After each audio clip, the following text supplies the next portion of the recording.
A palavra de Deus. Não adianta ficar de pé na palavra se você não vive a palavra. Não pode ficar sentado do jeito que você está acomodado, porque eu não vou te cansar. Tenho certeza que Deus vai trazer uma palavra ao teu coração. Preguei essa palavra alguns dias atrás na sede da nossa congregação, e onde Deus fez coisas grandes, e a necessidade, porque Deus me mostrava uma pessoa precisando ouvir esta palavra, e essa pessoa é você. Aleluia. Versículo 3 do capítulo 38 de Jeremias, diz a história: assim diz o Senhor, esta cidade infalivelmente será entregue nas mãos do exército do rei da Babilônia, e ele a tomará.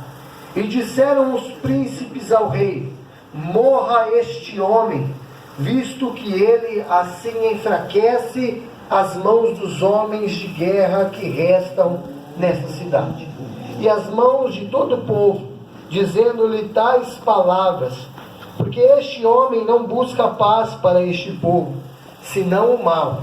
E disse o rei Zedequias: eis que ele está nas vossas mãos, porque o rei nada pode contra vós. Então tomaram Jeremias e o lançaram no calabouço de Malquias, filho do rei, que estava no átrio da guarda. E desceram Jeremias com cordas, mas no calabouço não havia água, senão lama, e atolou-se Jeremias na lama. Repita comigo: e no calabouço não havia água, senão lama. Glória a Deus. Curva a tua cabeça, não desprezando a oração da minha esposa. Eu gostaria de, antes de falar da palavra, fazer um minuto de oração. Bendito Deus e eterno Pai, Senhor, está aí a tua palavra, está aí o teu povo, meu Pai. Aqui nada é do homem, e aqui nada nós podemos fazer, se não for fazer aquilo que é a tua vontade. Neste momento, que a tua palavra, ela penetre, ela se enraize aos nossos corações.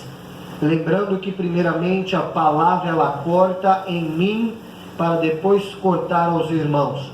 Que o Senhor possa dar sabedoria a este humilde servo, para pregoar a tua palavra, e entendimento à tua igreja, para saber qual é a boa, perfeita e agradável vontade de Deus.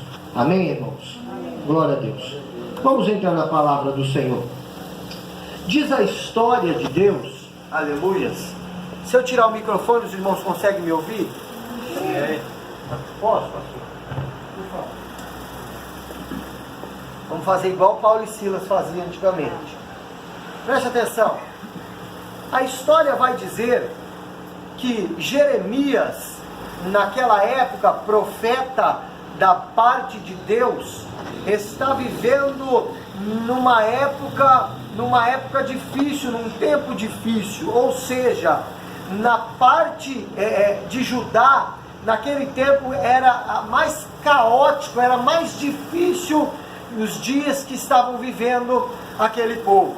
Ou seja, Jeremias começa a profetizar. Vai dizer a Bíblia Sagrada, a história sagrada, que muitos eram profetas naquela época, mas somente Jeremias era a boca de Deus. Por quê? Porque Jeremias não era vendido, porque Jeremias não falava o que os outros queriam ouvir. Jeremias pregava a verdadeira palavra de Deus. Custe o que custar, Jeremias pregoava o que Deus mandava. Pois bem, diz a história que Jeremias começa a profetizar para aquele povo, ou seja, os irmãos de Jeremias, o povo de Deus dentro de Judá, está vivendo aprisionados. Por quê? Porque já começa Jeremias pregar que logo mais, logo menos, dias virão que o rei Nabucodonosor virá sobre a cidade e a destruirá toda, e todos aqueles que estiverem dentro, sejam homens, serão mortos, e as mulheres serão levadas cativas para ser esposas dos príncipes daquela época do rei de Nabucodonosor, de Babilônia. Então preste atenção. Vai dizer a Sagrada Escritura que Jeremias começa a profetizar. Nós lemos aqui, ele começa a dizer para o povo: ó, vai morrer se vocês não sair da cidade. Presta atenção, se vocês não se arrepender, se vocês não mudar a história, que vai ser diferente, porque Nabucodonosor vai passar a espada e vai matar todos que aqui estão. Pois bem, Jeremias, diz o nome Jeremias, significado de Jeremias é criado pelo Senhor. Então preste atenção para que você entenda o trabalhar de Deus. Primeiro Deus encontra com Jeremias. Jeremias, ele se divide em 3 parágrafos. Preste atenção. 3 fases de Jeremias. A primeira fase, Jeremias, ele é profeta. Se você ler lá no capítulo 1 de Jeremias, vai começar a história. E ele é um homem ali, ele é um jovem relutante, pois Deus chama Jeremias para fazer a obra, e vai dizer Jeremias que ele não sabia falar. Ele começa a relutar com Deus sobre o teu chamado. Talvez tem pessoas aqui dentro hoje que está relutando com o chamado de Deus. Deus está chamando para pregar, está chamando para apacentar, está chamando para louvar, está chamando para frente de uma obra, e você está relutando, pois dizia Jeremias: mas eu não sei nem falar. Diz o Senhor: disseste bem, Jeremias, que tu não sabe falar, porque antes de sair o cálcio dos ossos da sua mãe, eu já tinha te escolhido, e não é tu que fala, sou eu que falo através de ti. Ótimo. Jeremias é um profeta relutante no capítulo 1. Se você olhar na segunda estrofe, no segundo parágrafo de Jeremias, vai dizer que Jeremias, ele é o profeta chorão. Jeremias tudo chora na presença de Deus. Jeremias não pode ver a missionária Bruna e a irmã louvando que Jeremias começa a chorar. Jeremias não pode escutar um louvor que Jeremias começa a chorar. Sabe o que é isso? Isso é intimidade com o Espírito Santo. Toda vez que Jeremias adentrava, se ligava com Deus, Jeremias chorava na presença de Deus. Aleluia. E a sua terceira e última, ele é um profeta solitário. Pois bem, muitos eram os profetas daquela época, mas só Jeremias era a boca de Deus naquele momento, naquele tempo. Enfim, vai dizer a história que Deus diz para Jeremias a seguinte frase: Jeremias, sabe esse cinto que tu está usando? Jeremias disse: sei. Então tu vai catar esse cinto e vai enterrar esse cinto. Jeremias não está entendendo nada, mas está obedecendo. Tem vezes que eu e você não entendemos nada que Deus está fazendo na nossa vida, e quase todos os dias nós não entendemos qual é o propósito. Nós não entendemos, porque Deus começa a fazer e você fala: mas não era assim, não era assim que eu queria, não era desse jeito, não era esse emprego, não era esse marido, não era esse casamento, não era essa igreja. Mas Deus começa a fazer de um jeito que você não entende. Mas até quando você está dormindo, até quando você pensava em ser alguém, Deus já estava escrevendo a sua história. Presta atenção. Jeremias enterra o cinto. Jeremias não está entendendo nada. Se você não sabe a história, antigamente aqueles que usavam cinto, como tem um aqui, o profeta Anderli, que sempre vai com lá na igreja, aquilo significava honra. Cinto significava honra. E Deus está falando para Jeremias: Jeremias, sabe a tua honra? Sei, enterra. Olha que interessante. Jeremias está enterrando a honra dele num buraco. Está num buraco em terra. Passa-se dias e o Senhor diz para ele: Jeremias, lembra do cinto? Sim, desenterra. Vai Jeremias desenterrar o cinto. Passa-se tempo e a Bíblia Sagrada vai dizer que o cinto estava podre e estava sujo. A honra de Jeremias agora está suja. A honra de Jeremias agora está podre. E Deus vai dizer para Jeremias: Jeremias, coloca o cinto no quadril e começa a andar para cima e para baixo. Senhor, mas está sujo. Senhor, mas está fedendo. Senhor, mas está podre. O que vão dizer de mim? Jeremias, tu não é profeta? Profeta tem que viver e sentir aquilo que eu sinto. Tu vai usar o cinto apodrecido, tu vai usar o cinto fedido. Por quê? Porque assim eu estou com o meu povo. Assim está chegando as minhas narinas, como podre a adoração deste povo. Assim está apodrecido a minha honra, a minha nobreza está apodrecida, está fedendo, Deus está dizendo para Jeremias. Mas tu é profeta, e profeta precisa viver e sentir aquilo que Deus sente. Pois bem, Jeremias agora está desfilando na rua com a sua honra manchada. Quantas vezes eu e você saímos, ou dentro do ministério, ou fora de ministério, e nós estamos com a nossa honra manchada, não porque você fez algo errado, mas porque alguém não te suporta, alguém tem inveja, alguém te calunia, e aí o teu ministério, as pessoas começam a te olhar de uma forma diferente, manchando o teu cinto, manchando a tua honra. Jeremias começa a andar e as pessoas começam a dizer, mas não é profeta? Por que é que está assim com esse cinto? Por que é que está sujo, está podre e não é profeta? Quantas foram as vezes que alguém apontou o dedo e disse para mim e para você, você não é servo de Deus? Por que está faltando um alimento dentro da tua casa? Por que não está conseguindo pagar o aluguel da igreja? Por que não está conseguindo manter as contas em dia? Tu não é servo, tu não é profeta? Por que as coisas não acontecem para você? Lembra da mulher de Jó? Amaldiçoa esse Deus e morre. Quantas foram as vezes que pessoas... E o interessante é que os dedos que são apontados não são dedos daquelas pessoas de fora. Porque, irmãos, desculpa, qual é a expressão da palavra? Quem está fora, desculpa, mas quem está fora, para mim pouco importa, irmão. Preste atenção para você entender, para que você não entenda que eu estou falando uma heresia. Quem está fora, quem não quer compromisso, irmão, paciência. Mas as calúnias e as pedradas, as difamações, não vem deles que estão lá fora, vem de nós que está aqui dentro.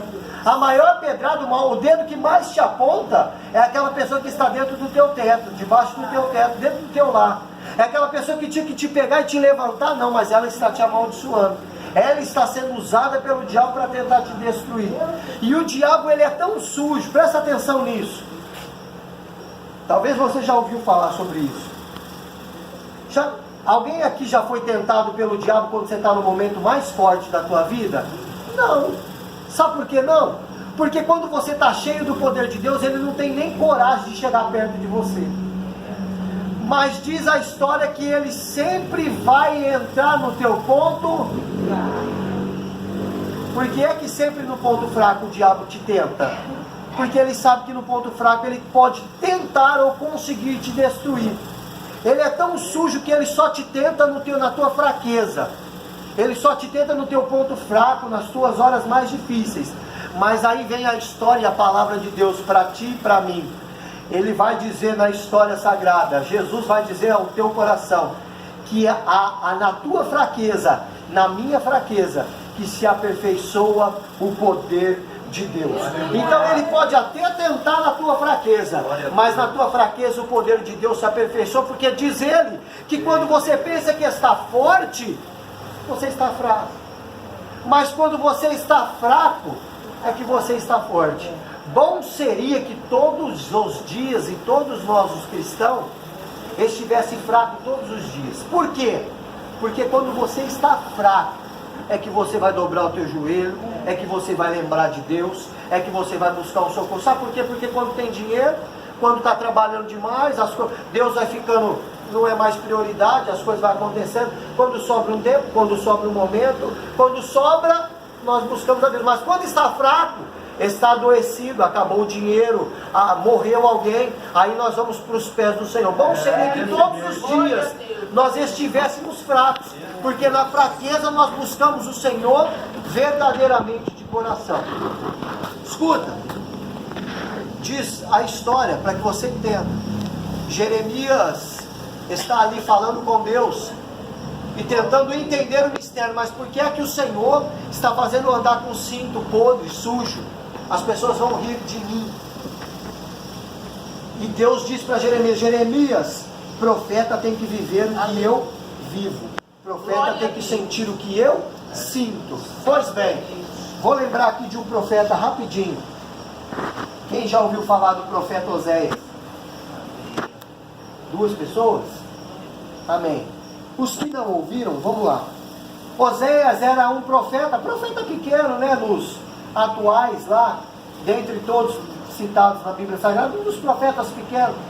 E Oséias está ali profetizando, fazendo a obra de Deus, solteiro, com o teu ministério flutuando. Deus diz para Oséias: Oséias, vou eu fazer algo na tua vida, que vai mudar a tua história. Vou eu te dar uma torcidinha de orelha.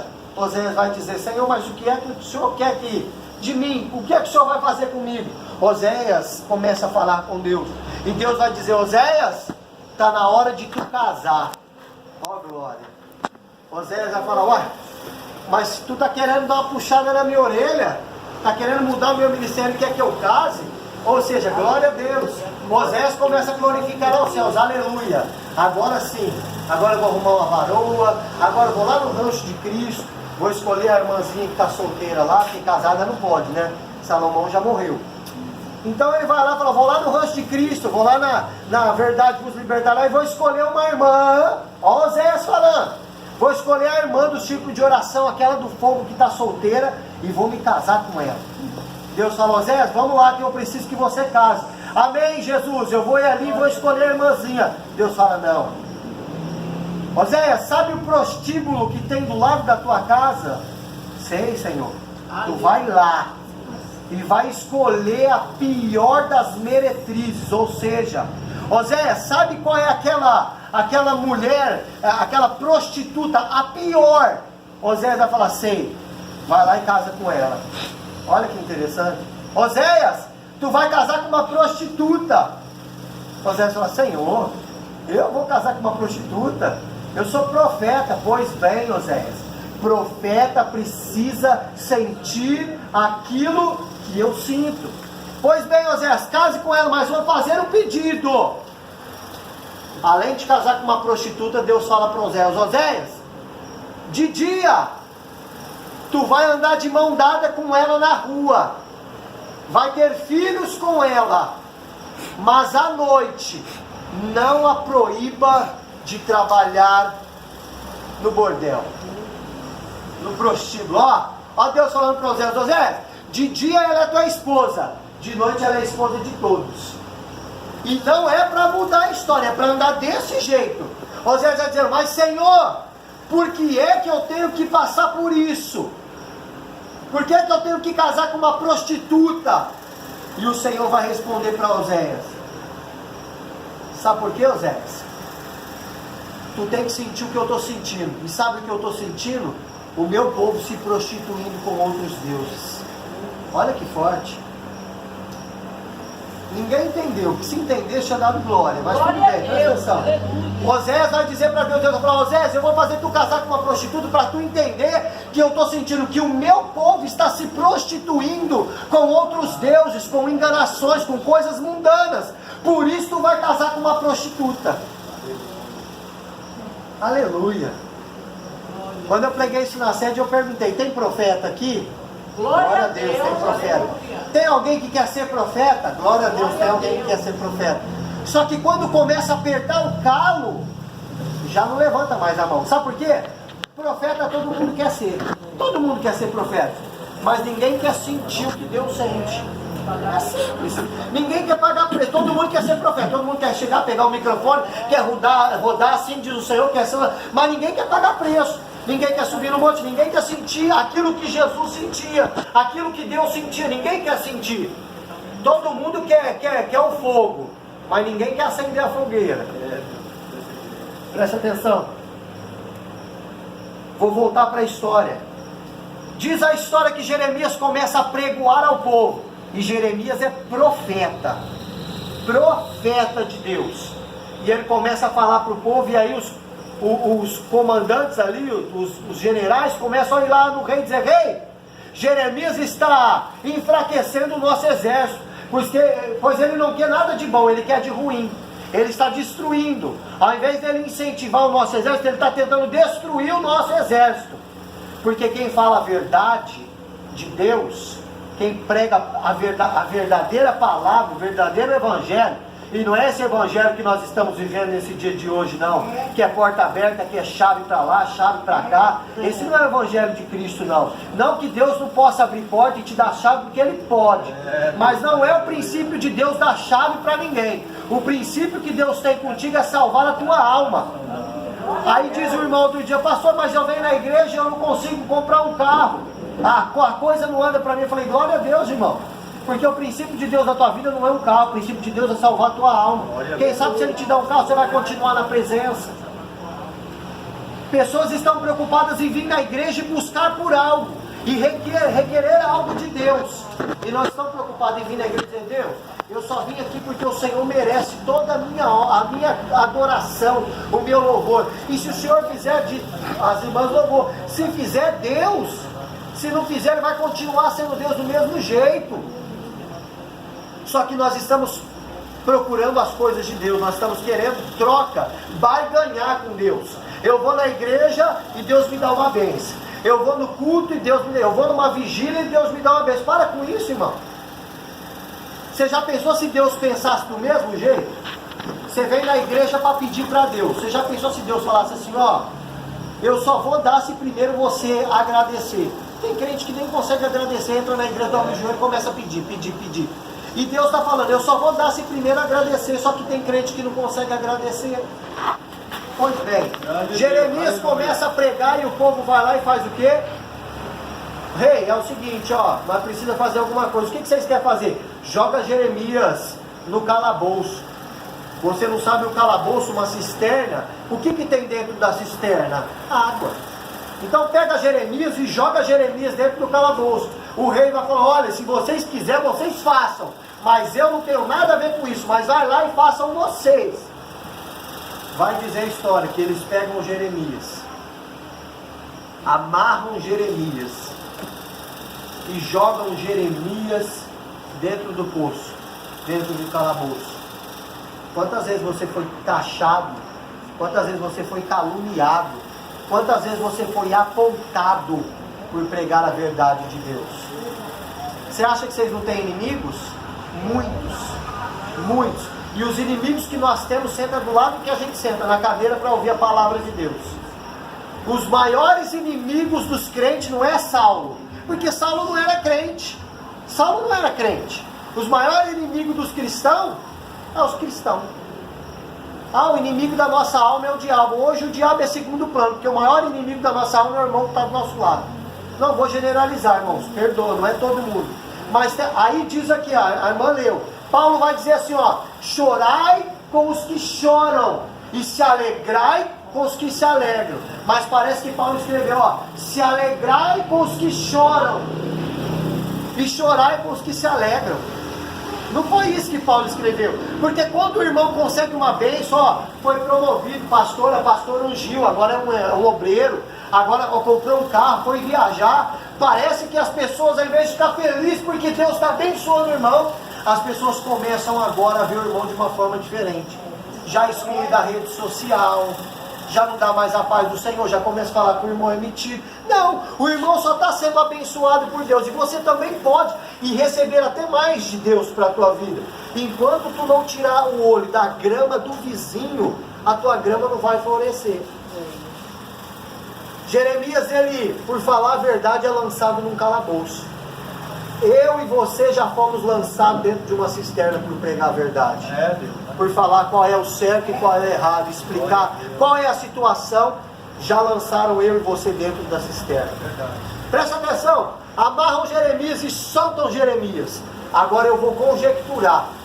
Jeremias está descendo, diz a história que desceram em corda. Para mim aqui, ó, conjecturando, Jeremias começa a descer. Vão aí, solta Jeremias aí de ponta cabeça, amarra ele, solta de ponta cabeça, lá embaixo tem água. O que vai acontecer com Jeremias? Vai morrer afogado. Vai dizer a história que Jeremias começa a descer dentro do calabouço. O historiador vai dizer que era aproximadamente 22 metros de fundura. Não se sabe com certeza, mas enfim, Jeremias começa a descer, e eu estou conjecturando aqui, ó. Jeremias está descendo de cabeça para baixo, de cabeça para baixo. Só que Deus, ele é tão bom e ele cuida tanto de você e de mim, mesmo quando nós estamos dentro da cisterna, que Jeremias está descendo de cabeça para baixo, que o Espírito Santo gira Jeremias e coloca Jeremias de cabeça para cima. E diz a história que Jeremias cai no fundo do poço, no fundo do calabouço. E o que existia no calabouço lá no fundo? Lama. Já não existia mais água. Talvez se existisse água, Jeremias morreria afogado. Presta atenção que até nos momentos mais difíceis, até nos momentos da infelicidade, para mim não falar outra palavra, Deus ainda cuida do povo dele. Aleluia. Vai dizer a história, Jeremias está caindo de 22 metros. Já pensou você qual é a altura de 22 metros? Deve dar o quê? 9 andares? 10 andares? Mais ou menos? 10 andares. Imagina Jeremias caindo de 10 andares de altura. Vai se quebrar inteiro. Só que a Bíblia diz que tinha lama no calabouço, tinha lama na caixa d'água, tinha lama lá no poço de água. E Jeremias desce e se atola até o pescoço. Olha que interessante. Jeremias se atola até o pescoço. E nada de ruim acontece com Jeremias. Já estou terminando. Jeremias está com a lama no pescoço. Jeremias agora talvez olha para a direita, talvez olha para a esquerda, olha para trás, olha para frente, e só vê ao redor dele um muro, o muro da cisterna. Agora Jeremias já não sabe mais o que fazer, e com a pouca força que Jeremias tem, Jeremias olha para cima. Jeremias vai lembrar de um grande clássico da época, de um grande louvor daquela época, que o salmista Davi escreve. O salmista Davi vai escrever um louvor, aleluias. Ele vai escrever: elevo os meus olhos para o monte, de onde me virá o socorro. Jeremias começa a dizer: eu elevo os meus olhos para o monte, e de onde me virá o socorro? Jeremias está no fundo e está olhando para cima. Só que o que acontece? Nada. Jeremias está olhando para cima, dizendo que o socorro vem do alto. Eu elevo os meus olhos para o monte, e o monte sempre está no alto. Jeremias está olhando para cima e dizendo: olha, meu único jeito, minha única solução é por cima. E diz a Escritura, Jeremias clama. Agora Jeremias vai dizer, ele continua o Salmo de Davi: o meu socorro vem do Senhor, que fez os céus e a terra. Ponto. É o suficiente para Jeremias entender que Jeremias vai me ensinar e te ensinar que no momento da adversidade, que no momento da luta, no momento da dificuldade, nós temos que adorar a Deus com louvores, com sacrifícios de adorações, porque Jeremias está atolado até o pescoço, mas mesmo assim ele está adorando a Deus. Paulo e Silas estão presos, amarrados, acorrentados, mas mesmo assim estão adorando a Deus. Davi está de frente de um gigante, mas mesmo assim está adorando a Deus.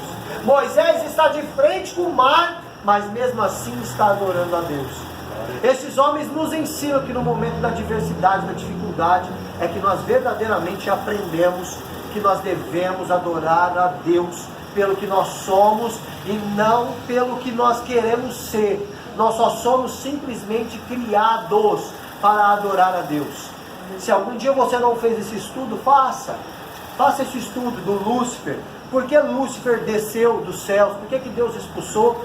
Quando Deus expulsa Lúcifer do paraíso, Lúcifer era o anjo de adoração a Deus. Quando Deus expulsa ele com a terça parte, Deus começa a sentir falta de adoração. E aí entra eu e você. Deus está sentindo falta de adoração.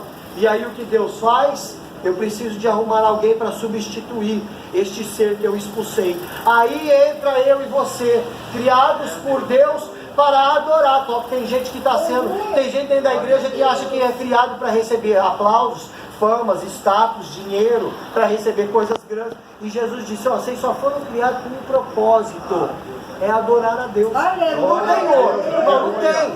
Não existe outro propósito para você e para mim. Ah, mas eu fui criado para... O seu propósito foi para adorar a Deus. Você entrou no lugar do diabo, é por isso que o diabo te odeia. O diabo não gosta de você porque você tem um carro bom, uma casa boa, porque você tem uma voz bonita, porque você prega bem, não. O diabo te odeia porque você entrou no lugar dele. Deus escolheu você para suprir a ausência de adoração que existia no céu. Por isso que toda vez que você adora a Deus, o céu se abre. E Deus, com a tua infinita misericórdia, ele se levanta do trono para ouvir e para respirar a tua adoração. Jeremias está atolado até o pescoço, clamando a misericórdia de Deus. Agora olha que interessante. Se você não der glória, eu prometo que nunca mais eu volto aqui. Porque aí você não está entendendo qual é a palavra de Deus.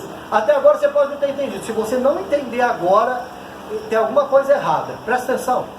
Vai dizer a história que um servo do rei, por nome Ebed-Moloque. Ebed-Moloque. Presta atenção. Significado traduzido: servo de Moloque. Quem era Moloque? Moloque era uma divindade daquela época. Moloque era um deus pagão, que era na verdade uma boca de bronze pegando fogo, onde as crianças eram sacrificadas àquele deus. Por isso que você